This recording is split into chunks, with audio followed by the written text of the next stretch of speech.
One of those days in 2010, I went to Lagos Cargo Terminal to talk to people who were working in the offices and the environment about healthy living, forming healthy eating habits to help them live healthier, look younger, and happier for longer.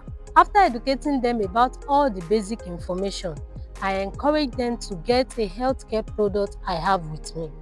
I spoke to groups of people and several individuals, and they all appreciate the information I shared with them. Oftentimes, they all have questions, and I took my time to answer them. So it happened that at a point, I spoke to a particular man who looked like a man in his early 50s.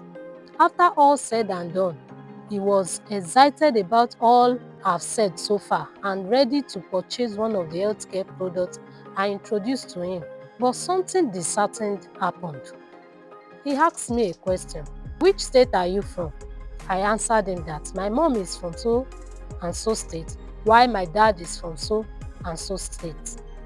He said, you are automatically from your dad's state. I said, you are absolutely correct, sir. Then he asked me another question. What part of that state are you from? I answered him, and he suddenly became cold, losing the excitement he had initially, and he was no longer interested in purchasing the healthcare product. Immediately he became cold. I was thinking in my head, maybe he was reminded of someone so dear to him who he lost before then. Several thoughts rushed through my mind that may be the causes for the sudden coldness. Then I asked him, sir, I hope all is well. He said, someone from that part of your state duped me some years ago, and I have vowed not to have anything to do with anyone from there, so I am no longer interested in purchasing the healthcare product. I said to him, but sir, I'm not the person now. He said, what I said is final and nothing can change it.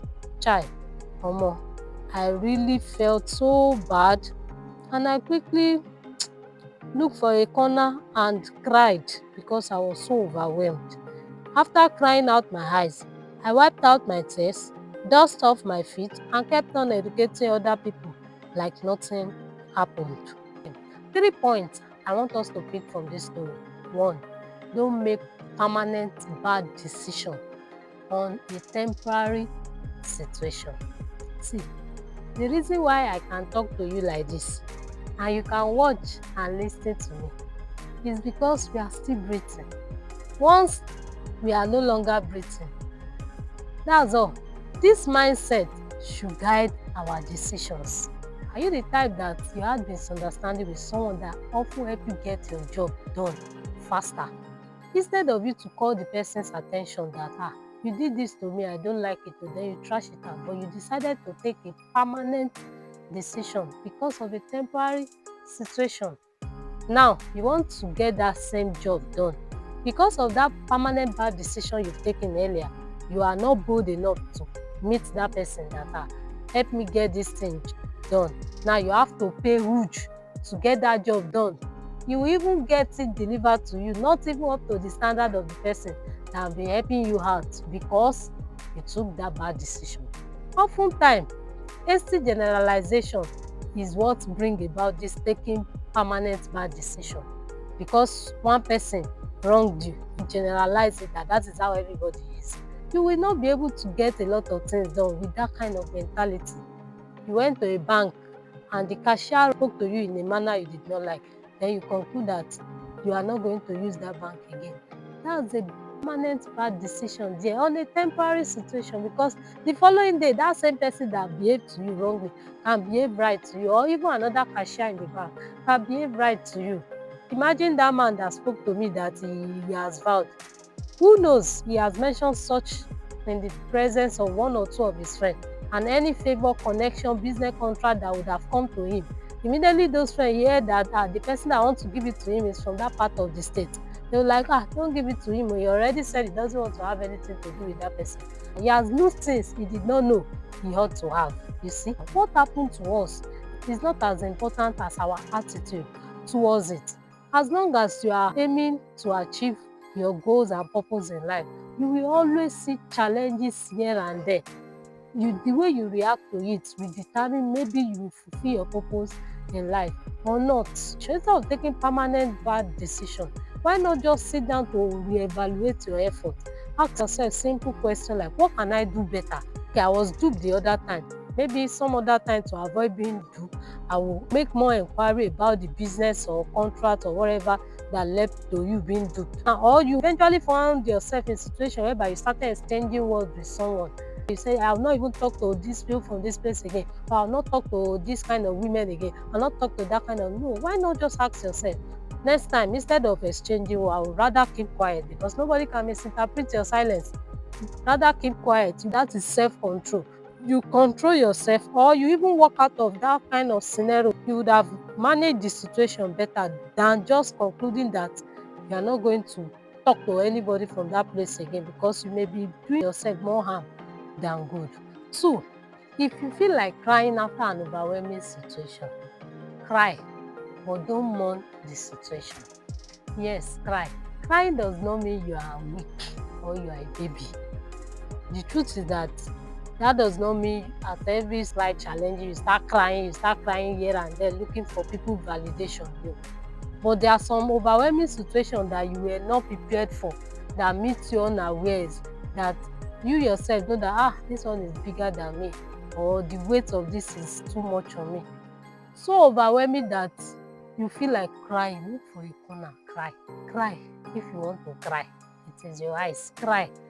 Crying helps release stress hormone, boost your mood, and even reduce physical pain. Crying also helps cleanse the eyes from irritants, lubricating them and protecting them from infection. You see, so once in a while that you are faced with any overwhelming situation and you feel like crying, cry is an opportunity to clear your eyes.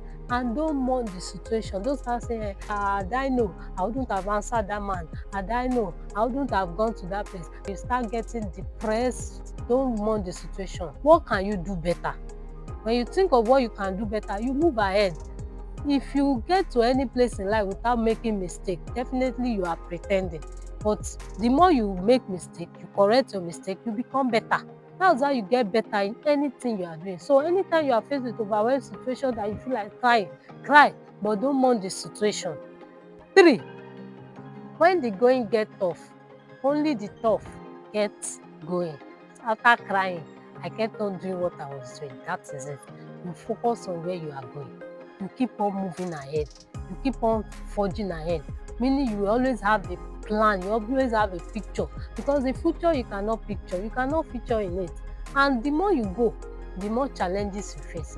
And the more challenges you face, the more resilient you become, the more tougher and thick skin you develop. Because when things go wrong, we don't go wrong with things. We set things right. You set things right. You have picture of people that are already where you want to get to. They will hold you by their hands. You may not have opportunity to meet them one-on-one, to sit with them. If they have books they've written, eat the book, feed on the book. If they have courses, classes they are doing that you can enroll, pay, enroll in it, empty your pocket into your brain. Because if you empty your pocket into your brain, nobody can steal it away. But when you empty your brain into your pocket, somebody can steal it away. And how can you become tough enough to forge ahead? Is by guiding your heart with the necessary information. Have a picture in mind. Where do you want to be?